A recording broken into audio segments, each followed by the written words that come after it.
Cowboy Bebop, the critically acclaimed series directed by Cinnamon Churro Watanabe. The series takes place in an alternate reality where humans destroyed the Earth and decided to get started on the rest of the galaxy.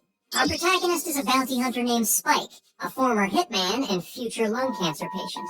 Butthurt that his colleague, Sid Vicious, screwed his girlfriend Julia, forcing her into witness protection. Are you seeing Julia behind my back? He flies around the galaxy with the Winter Soldier in Bebop, not to be confused with a Boppet, humanity's signature torture device. They start collecting some heads, hunting down Bonnie and Clyde, arresting Prince, and taking in an adorable horse just because. All for the hefty fee of basically no money. This whole thing gives me a headache, and all because of this worthless mutt. On Canto Bight, they increase their crew with your typical gambling addict amnesiac named Faye, and later acquire a hacker girl named Edward to veg that sausage party up a little. They land on Earth to go to Ed's orphanage reunion for some much-needed daddy daycare. In a shocking Pepsi twist, Faye learns Julia's alive. And how about you? Julia. Julia. And before you know it, she's dead. Finally, Spike lives out my personal fantasy by killing his former boss, leaving just enough time to die on a stairwell. Bang. Cowboy Bebop concocts its unique vision of the future by free sampling a bunch of genres like it's in Costco. The smart and sexy Faye Valentine is a classic femme fatale from noir films, and my recurring daydream. Spike's space cowboy vibe and many of the show's settings are drawn from westerns, and of course all the space portals, ships, and superpowered computers are ripped off from Rick and Morty. But some of Bebop's most philosophical explorations are framed by references to literature, folklore, and probably copy pasta.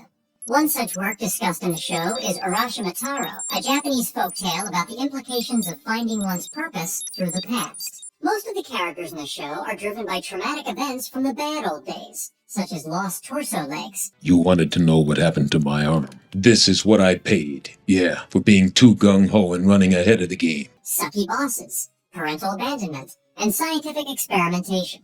But perhaps the worst hand in life is dealt to Faye Valentine, who spends decades in cryogenic sleep, following a spaceship accident, only to wake up with enormous debts and no memory. I can't pay $300 million.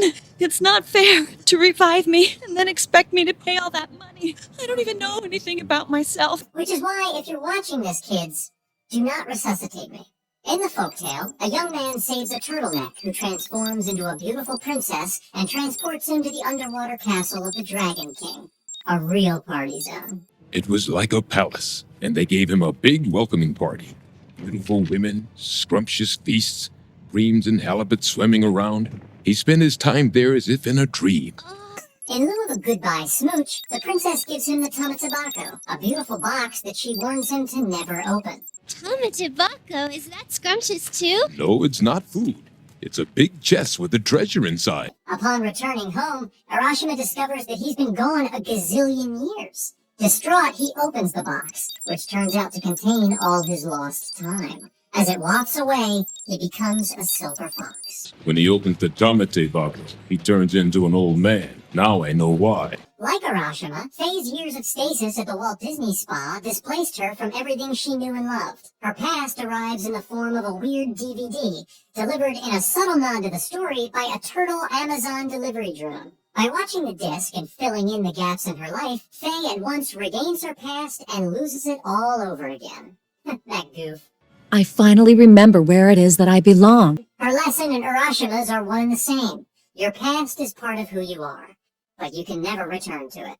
My memory finally came back, but nothing good came of it. There was no place for me to return to. This was the only place I could go.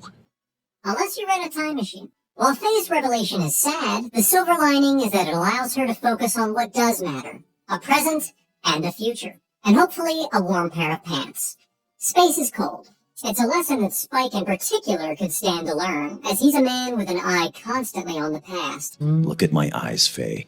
One of them is a fake because I lost it in an accident. Since then, I've been seeing the past in one eye, and the present in the other. In the series finale, he mentions The Cat That Lived a Million Times, a short story by John Lennon's girlfriend, Yoko Sano. There once was a tiger-striped cat. This cat died a million deaths, revived and lived a million lives. In the story, a tiger-striped cat moves from household to household, not giving a shit. Until one day, he meets a beautiful white cat who isn't impressed with his whole Wolverine vibe. Won over by her negging, he asks the white cat to stay and get matching wrinkles with him.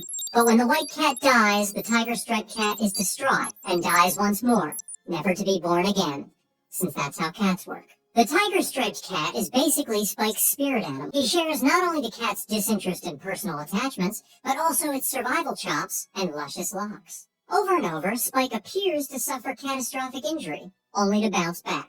When you and I first met, you told me something. You said that you had died once, that you had seen death. This phenomenon points us to the concept of samsara, What lies beyond? Heaven? Hell?